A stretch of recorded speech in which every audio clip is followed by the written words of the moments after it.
Robert Mueller just called it quits. He's retiring to private life after finishing his work on the Russia investigation. But Mueller decided to land one last attack on Trump on his way out the door. The special counsel decided to leave the door open to allegations that Trump had engaged in obstruction of justice in his final major press conference, and that set off alarm bells in Washington, D.C. Democrats immediately took the opportunity to slam Trump and call for his impeachment. And this time, they may finally get their wish, with the floodgates for impeachment calls within the Democratic Party reaching critical mass. Things may get to a point where Nancy Pelosi caves and allows impeachment proceedings against Trump to begin. And it could all be because of Robert Mueller. But Mueller isn't out of the woods just yet. He's now getting blowback for his handling of the investigation. And Congressman Devin Nunes just blew his cover to pieces on an explosive interview with Hannity. Breitbart reports. During Thursday's broadcast of Fox News Channel's Hannity, Rep. Devin Nunes RCA,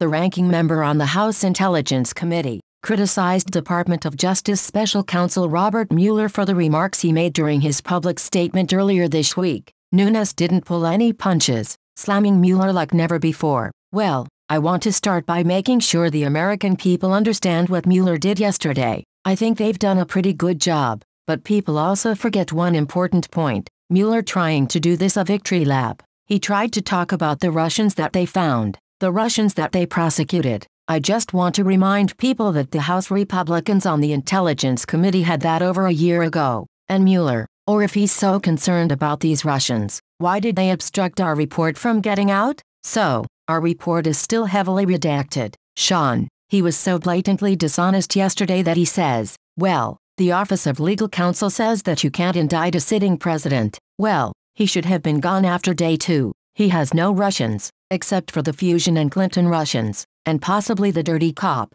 the FBI's Russians. Those are the only Russians that he has, to show connections to the Trump campaign. Clearly, the Clinton operation is heavily working with Russians or Russian disinformation. He didn't take time to look into any of that. And you have this, and he comes and says, well, there is no possibility to indict the president on obstruction of justice. So, you just have to ask yourself, sitting back thinking about it, what was that press conference all about yesterday? Nunes laid it all out on the field, exposing Mueller's attempts to take a victory lap at the end of his botched and ill-run investigation into what was ultimately determined to be a phony conspiracy theory designed to derail President Trump's term in office. And now Mueller is trying to get away with it without anyone knowing. But Nunes won't let that happen. We will keep you up to date with any new developments in this ongoing story.